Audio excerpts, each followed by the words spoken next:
Something bad's happened, obviously. They just went in here. See it?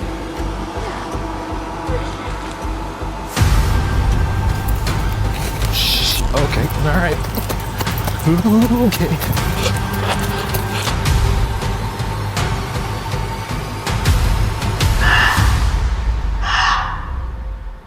Before we jump into today's video, we've got some exciting news to share. We've hit 5,000 subscribers in less than 10 days, and we couldn't have done it without you. Our team is incredibly grateful for all your support. Please keep the feedback coming so we can continue improving the quality of our videos. Thank you for being part of this journey. Our next goal, 20,000 subscribers, as fast as possible. If you have any content ideas or suggestions, feel free to leave them in the comments below. And now, let's get into today's video. On June 23rd, 2025, a popular YouTube channel known for its lighthearted travel content took an unexpected and unsettling detour. What began as a casual birthday gift hunt for the creator's mother quickly spiraled into a tense situation involving arson, a mysterious man, and a frantic late-night evacuation. Extremely important mission like no other. Unless, of course, somebody's done a mission that's similar before, then it's a mission like another. But anyway, we're on a mission. We've got to get down to the Kent coast. In fact, I might be lying about that. I think it might be East Sussex. Either way, we're going down to Rye. I've put the location into the sat-nav, so without further ado, let's let this mission commence, albeit extremely slowly. Well, I haven't come as far as Rye because I looked on the map and parking there seemed like a bit of a nightmare. There's height barriers on all the car parks. So we're in a place now called Winchelsea, or we're near Winchelsea anyway. I think we're on the way there. We should be there in 1 minute. And because the antique shop is going to be shut today already, I'm thinking we're just going to rock up here, have some dinner, which is something I've never had before, by the way, and then from there we can go on to this shop in the morning. I found this one here. I don't know if I trust it. Is it wide enough? Far enough from the danger of the road? I reckon it probably is, right? I think actually I might spin around and go a little bit further back up the road. The ones up there, whoa, I'm stacking it. The ones up there are more like spaces just for one vehicle, and I'd rather, just in case we get loads of visitors. God, it's a bit windy out here. But I thought I'd show you these sheep and the view before we head back. Look at that. But yeah, also this one here is on a little bit of a wonk. So let's get back in the van, spin it around, and I'll go to one of the spots that I saw further up there. Alright, this one here seems better and a little safer. Plus, we do also have some sheep over this side as well. So let's drop the anchors and prepare to live. The plan had been simple. Drive to the historic town of Rye, explore local antique shops, and find a one-of-a-kind gift. But after struggling with parking restrictions in town, the creator instead decided to stop near Winchelsea Beach for the night, a quiet spot surrounded by sheep fields and coastal views. It seemed perfect. After parking in a secluded lay-by, the night was peaceful. He cooked dinner, admired the view, and prepared to sleep. But things took a sudden turn when he noticed a van pull into the same lay-by, unusually close, despite there being plenty of space elsewhere. Moments later, a man sprinted past his camper, breathing heavily. Then came the smoke. A glow appeared down the road. Flames began rising into the night sky. I'm so confused about what's going on outside, right? Look at this. What is that? It looks like smoke coming out. Right, hold on a second. This is bad. Right, some lorry was just outside mine. Or just out the front. I swear that's a fire. That is not clouds. What is happening? It is. What is happening? Right, so I'm trying to film me at the same time as filming the fire up there. Something bad's happened, obviously. I know who it was because there was someone on my CCTV. It was all a bit weird. I'll tell you about it in a minute. I'm going to go speak to this bus driver. I'm just going to go spin my van around in case someone comes back and does that to my van, because someone's done that. It has looked like it has been done. Well, it has been done because the geezer just ran past me, jumped in his motor and sped off that way. Right, someone set fire to the van that's just down the road behind me, and it was the person who was parked in front of me. I'll explain more in a minute, but I need to move my van in case they're going to do it to mine as well. Obviously, I'm no longer going to be staying here, but the old Bill, they're going to want to talk to me about this. I can see a flashing light up near it, so that's obviously some sort of traffic control coming along. What had started as a peaceful layover became a crime scene. One of the nearby vehicles, likely the van that had arrived earlier, was now engulfed in fire. As the blaze intensified, traffic stalled and fire crews rushed to the scene. The YouTuber quickly repositioned his van to avoid being too close, fearing the fire could spread or that whoever was responsible might return. He stayed on site, documenting the event and awaiting police response. From the safety of a distance, he watched the vehicle burn until there was nothing left but its frame. The campervan is fully ablaze behind me there, this is no joke. We've got a massive tail of traffic all down here. I can hear the fire engine in the background making its way up. This is not good.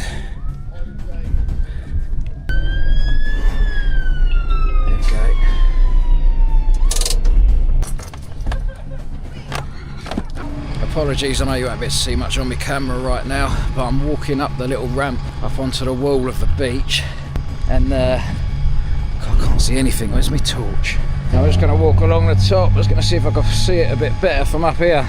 It looks like they've already put it out, to be honest. I've just been chatting to those guys. It's probably been about 10 minutes now since that fire engine turned up. There's no old Bill, which is surprising. Just walking a bit closer to it now. You can see the fire engine's just down there.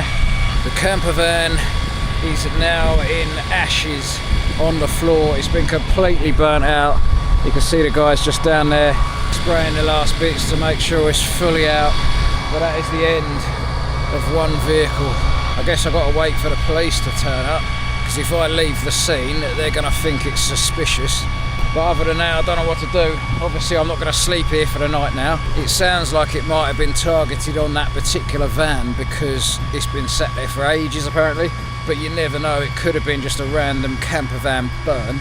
And the thing is, if he decides to do it again, if he's some nutter and he comes back, I don't particularly fancy going up in flames tonight when I'm asleep. Reviewing dashcam footage the next morning, things became clearer. The man who had run past his van earlier had approached the beach with a bag, appeared to set something down, then moved toward the targeted caravan. Shortly after, the fire erupted. The man then returned, watched from afar, and fled the scene. His face remained hidden, and his license plate was never visible. But the implication was obvious.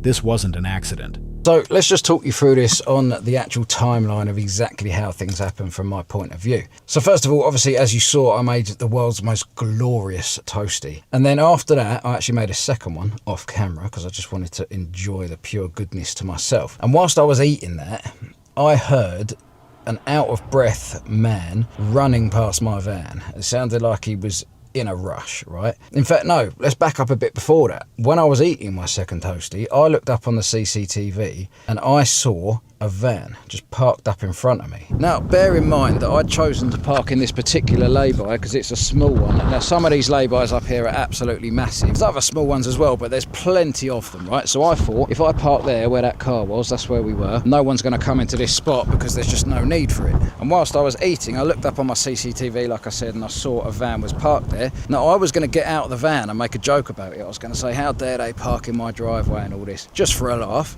But before I had a chance to do that, I was finishing my food, and like I said, this geezer ran past the van that way and up here. Now, as soon as I heard his footsteps running and panting past my van, I looked up on the CCTV. I was like, what's that about? Why is someone out for a run at this time of night? But I saw that he jumped straight into his van and sped off, which I thought was a bit weird, and I was wondering why. In my head, I just come to the conclusion that maybe he'd been caught short. He needed the toilet, and he'd run up onto the beach, done his business, and then he jumped back in the van and just carried on his journey. So I looked back on the camera, and I saw a light on the front camera and a light on the rear camera, and I thought it was just headlights coming down the road. One of them was a bus that was coming down this road here. That's the bus that you saw last night. And the other light was up there, which turned out to be the fire, but at the time I thought it was another headlight coming down. Whether it was a personal vendetta or a random act of vandalism, it highlighted a terrifying possibility.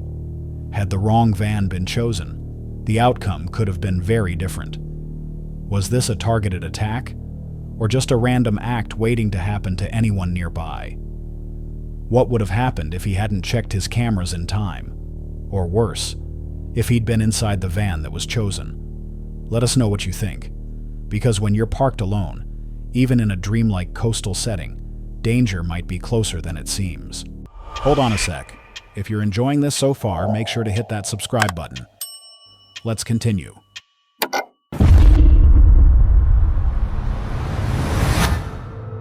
Julian and Sven, two travelers behind the Travel Tellers channel, have spent years exploring the world. Alongside their dog Felix and a vintage van named Daisy, they've crossed over 60 countries, embracing a life filled with freedom, spontaneity, and discovery. They've hitchhiked, couch surfed, and now live full-time on the road, but nothing in their past travels prepared them for what unfolded on the Mediterranean coast of Italy. It began with a short walk, a break for lunch, but within minutes of leaving Daisy parked near the shoreline, everything changed. Just moments after stepping away, a security alert came through. Okay, so the door was closed. It was like that, There was a cover. and yeah, there was a cover, and I saw immediately center pedal was lying down there. We didn't do that, and we left the cover there. And then I saw, look at the locks. The sliding door can't be opened anymore. It's blocked. I don't know. This one, I locked it before, and it's open. They just went in here. We left the chaos like this, kind of, but not exactly like this. So they threw this thing over there, and they took out the stand-up pedal, and then they grabbed Everything they could. everything they could.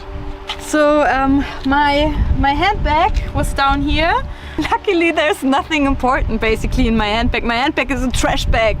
But Except our passports. there were our passports and Felix vaccination and pet passport inside. So this is gone, but this is just paper. We're in Europe. It doesn't really matter. We can cross the borders with our ID cards. And for Felix, he will be fine. No one will check it. It's okay. Not even my wallet was in there.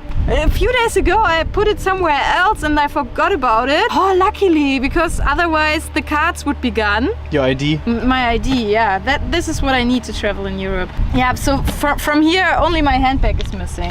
Door is not broken. They just like climbed inside the car from the other side and grabbed everything they could. And unfortunately, I already saw it. Our camera is gone. And oh my god, it's Our full camera bag. my full backpack with all the camera stuff inside is gone. Drone is gone.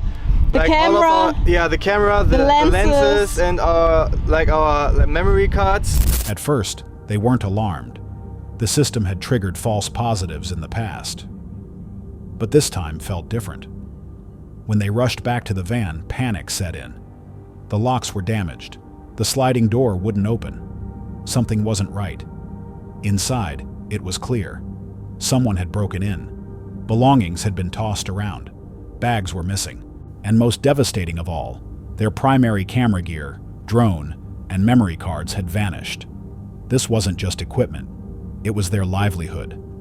How they documented the world, told stories, and supported their journey. The estimated loss? Over $6,000. And none of it was insured. Yet even in the chaos, there were small graces. The intruders had missed some essentials. A laptop, a backup camera, and a pouch filled with SD cards remained, likely buried beneath layers of clothes and clutter. It's assumed the break-in was cut short. A nearby family had shown up just moments after the alarm sounded. Combined with the blaring of the van's alert system, it was likely enough to send the thief fleeing before they could search further. The couple reported the incident to local police, helped by Italian bystanders. Officers were kind but realistic. The perpetrators were likely long gone. This type of theft was quick, practiced, and rarely caught. There were clues suggesting the robbery had been planned. A car had been idling nearby when they arrived. A young couple sat inside, possibly acting as a lookout. The timing was too precise. Within minutes of Daisy being left alone, the break-in happened. The thief moved fast, likely entering through the passenger side and grabbing everything they could reach before vanishing. Was this a random act, or were they being watched all along? Okay, so let's just start from the beginning. This is very, very bad. We wanted to go to the restaurant and... Just 5 minutes from here. Exactly. And then we saw when we left, there was a car standing on the street, and it was just like standing right at the point where Daisy is, and they were just standing there and looking at the car, I guess. It was a young couple yes, we it was saw. a young couple. Later on we saw it was a young couple, but because it was standing there, I turned on the security system. So I turned it on, and like 1 minute after it says it's turned on, I got a notification on my watch that it detected like someone breaking into the car. And it never did that before, so we knew it's serious. So I immediately ran back to Daisy.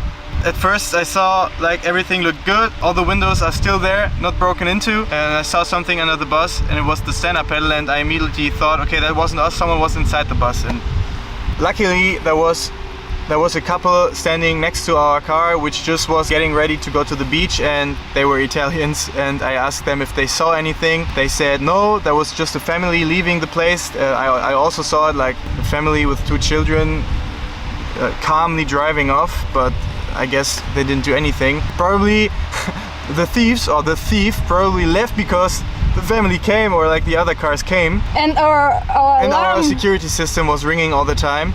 Wee, wee, wee. Yes, and I asked them if they could help us, like calling the police. I called the police, and luckily they talked to them and explained what happened in Italian.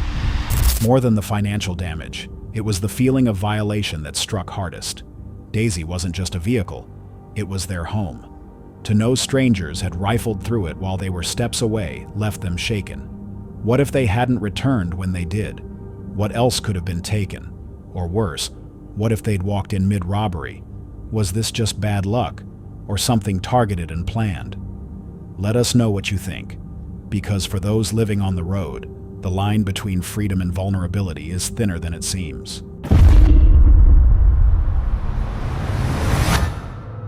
On June 25, 2025, YouTuber Thomas Locke uploaded what he called a milestone moment, his first fully solo wild camp in the woods. Unlike his usual content, this video felt more intimate, more vulnerable. He chose a woodland spot on private land, secured with permission, hoping the controlled environment would provide a balance of isolation and safety. The plan wasn't about testing survival limits. It was about learning to be okay with solitude, building tolerance, as he described it. Now, I appreciate this isn't like wild camping, and I imagine a lot of people are thinking, oh well, this is just car camping. At a certain point, all you're doing is car camping. And that's true, but what I need to do, and I've said this a few times recently, is build up this like tolerance to camping, where I know that I'm going to get a good night's sleep. I know I'm not going to get freaked out by the sounds in the night.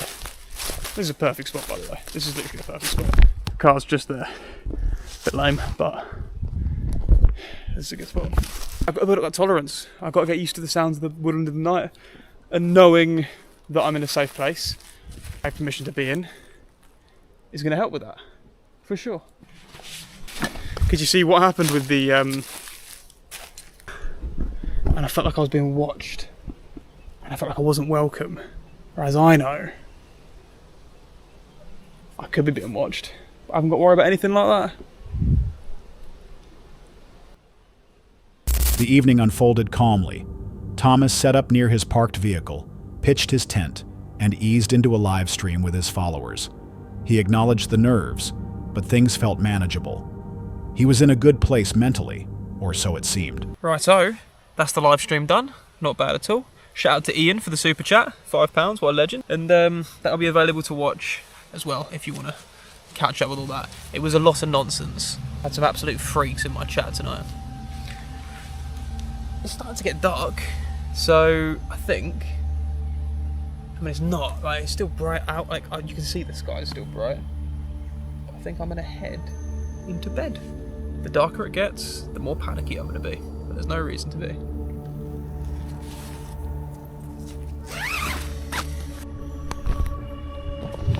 I won't lie. I'm not feeling it.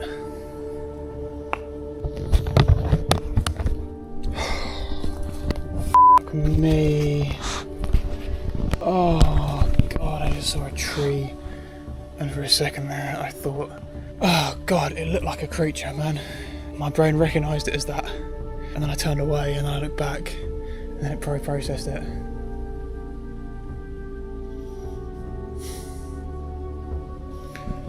Yeah, no, I'm not feeling it, boys.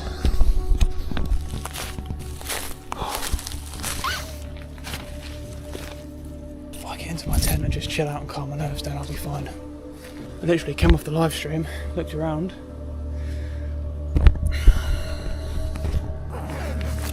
But once the live stream ended and the sun dipped behind the trees, the familiar comfort of visibility vanished.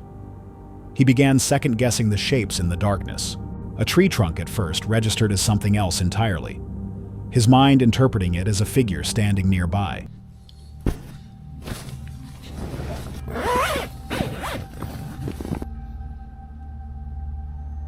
I'll chill out for a little bit, see how I feel.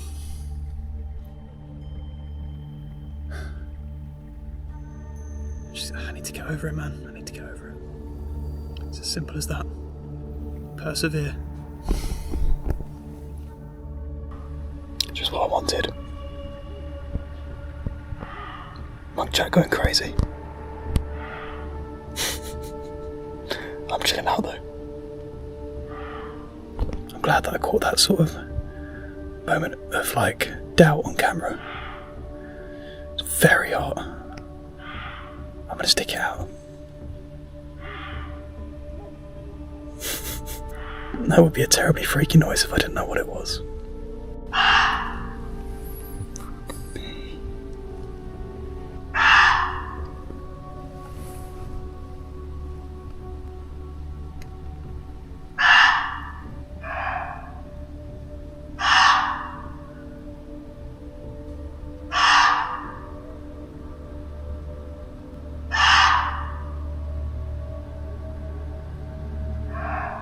He laughed it off, at first.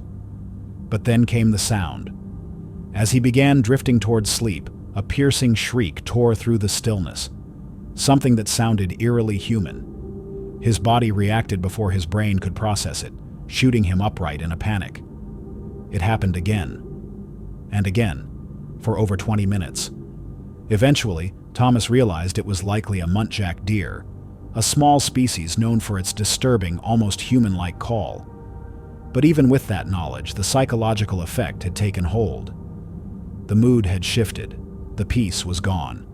No longer able to relax, sleep became impossible. Every crack of a twig, every whisper of wind felt amplified, as though something unseen was drawing closer. After trying to wait it out, Thomas made the call to leave, not in fear, as he later explained, but in exhaustion, in knowing that staying meant no rest, no calm, only tension. He packed up quickly, the way many wild campers instinctively do when they feel something is off. No lingering, just a quiet retreat into the safety of the road. It's easy to dismiss moments like this as overreactions, misinterpreting natural sounds in an unfamiliar setting. But the psychological weight of true solitude can be overwhelming. And the muntjac's call, known to sound disturbingly like a woman in distress, is infamous among night hikers and campers in the UK. But even when we rationalize what we hear, our bodies often refuse to settle. Instinct doesn't always wait for evidence. Was it really just a deer? Or could something else, older, quieter, and better at hiding, have been watching from the trees that night? Let us know what you think. Because in the deep woods, what starts as fear of the unknown sometimes becomes the sense that something unknown is afraid. You've noticed it. In a 30-second clip recorded on February 29, 2012, a simple woodland outing turns into something far more chilling. Captured by content creator Nathan Arnold, the footage shows him and his young son exploring a quiet, wooded area. What begins as a peaceful walk quickly descends into panic, not because of anything loud or aggressive, but because of a silent presence standing in the distance. You don't see that? I don't see anything. What is that?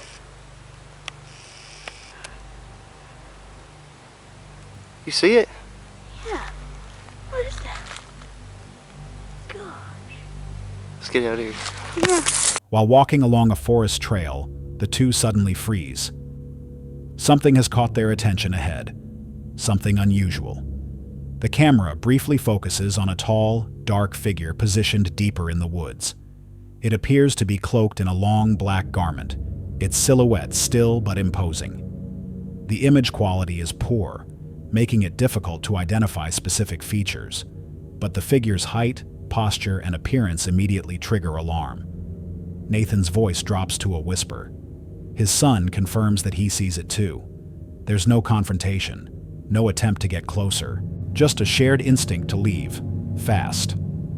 The footage shakes as they retreat, the fear in their movements and voices unfiltered and real. Whatever it was, it stood there, unmoving, watching. Though the video is short and the image blurry, the impact is undeniable. Some viewers have speculated that the figure could be a cryptid, possibly a Bigfoot. Others suggest a person in costume, but the authenticity doesn't lie in the visuals. It lies in the reactions. There's a rawness in the way Nathan and his son respond. The quiet dread, the urgency to get away. It's the kind of reaction you don't fake, and that's what makes it disturbing. Not what's seen, but how it makes people feel. What would you do if you saw something like this with your child, standing silently in the woods? Was it someone lost, someone hiding, or something else entirely? Let us know what you think, because when you're deep in the forest, it's not always what you hear that should worry you. The creator behind Project Darkwood is no stranger to remote exploration, but in a video posted on their channel, the tone shifted from cryptid curiosity to something far more unsettling. After receiving an email from a landowner claiming repeated encounters with a semi-aggressive creature on his remote property, Don accepted an unusual invitation to camp overnight in the heart of these woods and see what might show up. Welcome to Project Darkwood. My name is Don, and I'm disgusting. I've been hiking for like 8 miles, and I'm sweaty. But basically what has happened is this guy contacted me through my email and said that he has a big piece of land that allegedly he has had multiple encounters with a semi-aggressive Bigfoot on. And he asked if I wanted to come check it out. And I was like, in what context? And he said, if you want, you can spend the night and, camp out and see what happens. And I said yes.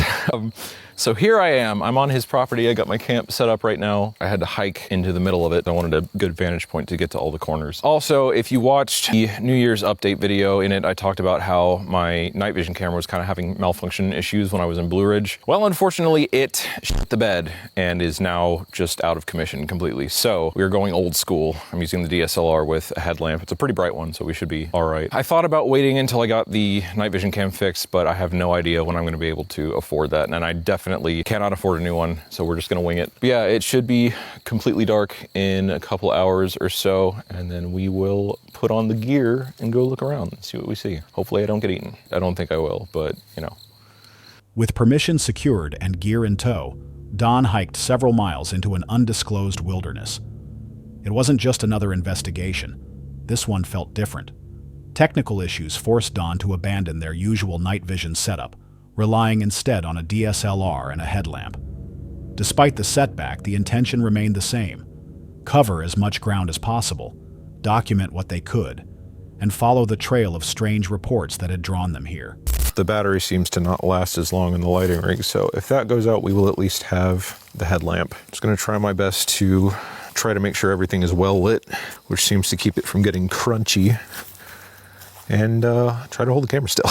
Something is moving. There's like armadillos everywhere, and they sound so much bigger than they are. There's one earlier, I started getting freaked out, and then I was like, God damn it, every time. I do have my bear mace on me just in case anything decides to get frisky with me. Don't think it will, but better safe than sorry. By the way, this is the northeastern corner of the property-ish, where we are right now. I can see tiny eye shine everywhere. There's like spiders and stuff. There's plenty of water sources on this property. I could see why there would be any kind of animal activity on here, especially cryptids. I don't know how much this has to do with cryptids specifically as opposed to any other animal, but like they're almost always sighted near sources of water. To me, that just sounds like they're things that need to drink water to live. But I could be wrong. There's like the whole missing 411 thing of like water source plus granite equals missing people or whatever. Strong sulfur smell. And of course, the guy who's letting me stay here did not want me to dox him, so I will not do that. Well, I'm not getting any weird vibes. I don't feel like I'm being watched. Nothing's really happening. I think we'll move on to another sector. Jesus Christ, this property is huge. I'm having to walk miles at a time just to get between the different parts. Whew. The land was massive, thick with trees, intersected by wide trails, and bordered by multiple water sources. Don noted the pattern. Many cryptid sightings happen near water. Whether coincidence or not, the layout was ideal for something to hide. As the hours passed, they hiked from one section of the property to another. Insects buzzed, distant rustles turned out to be harmless wildlife, and a sulfuric smell occasionally hung in the air. Seems like there's a little less animal activity over this way, quieter, which seems promising. Some of these trails are really thick, wide trails. Makes me wonder what this land used to be for. So I don't think he made all the trails himself. I think he probably bought it like this, at least for the most part. Okay, well, I've been around this part for about an hour now. Nothing seems to be happening, so let's go ahead and move to the southwestern corner. So the light panel finally died. There's bugs everywhere. I'm going to continue on with the headlamp, and hopefully that should be just fine. All right, we're now in the southwestern corner of the property. Allegedly, this is where the guy said he had the most activity. That remains to be seen. A little spooky, I guess. It's mostly just quiet. Apparently they're building a subdivision over that way. Huh. Then, near the southwestern edge, the very area the landowner said was most active, things changed. The quiet wasn't peaceful anymore. Ooh. Something walking. Oh, shh. Okay, all right. Okay. Oh, thank. Okay. Oh, keys. Jesus Christ. Okay. Oh. Oh. Holy. I'm still filming. Okay. I ran all the way back to the car. Jesus Christ. I hope to. I caught that. Whew. Okay. I'm gonna get my stuff tomorrow, and just hope that it's all still there and not up at all. Christ. Holy shit, I've never run so fast in my life. I'm shaky. Holy Alright. It didn't even hit me fully until like a couple seconds after. It was heavy, dense, and then movement. Something large. Footsteps. Deliberate. It was no deer, no armadillo, not even a bear. The sound of weight through brush was unmistakable. Panic kicked in. Don turned and ran. The camera kept rolling, catching every staggered breath, every frantic footstep back to the car. There was no setup, no dramatics, just pure adrenaline and fear. They didn't stop until they reached their vehicle. Later, once safe, Don reviewed the footage and reflected on what happened. It wasn't just the size of the figure or the eye shine, which seemed far too vivid to be artificial. It was the movement, the muscle beneath the skin, the way it navigated the terrain. Not stiff, not clumsy, but fluid, deliberate, alive. They couldn't say for certain what it was, but they knew what it wasn't. And that alone was enough. Don returned the next morning to collect their gear, untouched, but surrounded by a silence that now felt different. Was it a hoax? Their imagination? Or had they truly crossed paths with something that wasn't supposed to be there? Something watching, waiting, unhappy with their presence. Let us know what you believe, because when you're deep in the woods, far from help, sometimes you don't get to choose what finds you.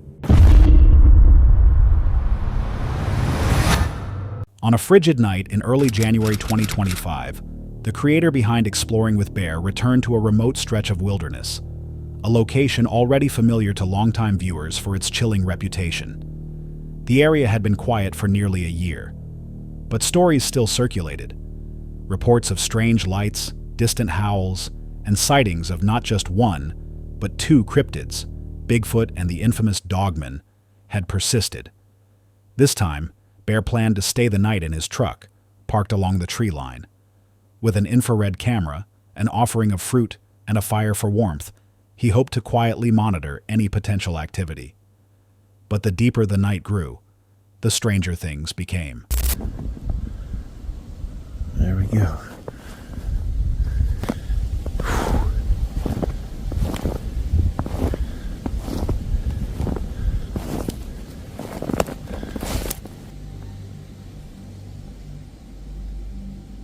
Did you guys hear that? What in the world was that?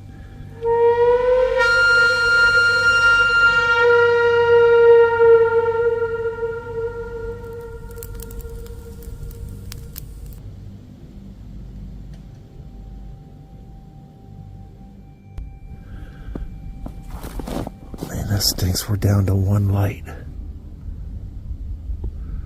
Okay, I got more in the truck, but I didn't expect. With temperatures dropping well into the teens, Bear relied on a wool blanket and a hand warmer to withstand the cold. But the physical discomfort was soon overshadowed by something else. An eerie energy surrounding the camp. A tragic backstory lingered nearby. A drowning incident had taken place not far from the site, and many viewers believed it contributed to the strange tension in the area. It didn't take long before things began to shift. First came the sounds, distant metallic echoes, unnatural thumps deeper in the woods. Then came the prints, large, deep, and spaced too far apart to belong to any ordinary animal. Some appeared in spots that had just been cleared, as if something was deliberately retracing his steps. As Bear tried to rest, something struck the rear of the truck. Startled, he grabbed his light and scanned the area, but found nothing. Later, strange vocalizations echoed through the trees, howls or something like them. At one point, Bear left the safety of the truck to check the scene again, only to discover his infrared camera had shifted from its original position. Even more unsettling, the apple offering remained untouched, but new tracks had appeared near it. No creature was captured on camera, but something had definitely passed through. By 4 a.m., Bear had reached his limit, cold, sleep-deprived, and growing increasingly uneasy. The gear was packed, the fire was out, and the woods remained oppressively still. Taken alone, any one of the night's events could be brushed off: wind, wildlife, equipment failure. But together, the signs pointed towards something else. A pattern emerged. Tracks too deep and too far apart. Repeated equipment disruption. Movement in areas just inspected. Direct physical contact with his truck. Displaced gear. With no sign of human or animal interference. Whether it was a territorial animal, an intelligent presence, or something unknown, it had remained just out of reach, always near, never seen. What if the thing out there wasn't interested in being seen? What if it was watching the entire time? Not curious, but testing the boundary. Let us know what you think, because in forests like this, silence might be a warning, not a comfort. That's all for tonight's video. Which encounter gave you chills? Let us know in the comments below. Got your own experience? We want to hear it. And whatever you do, don't miss what's coming next.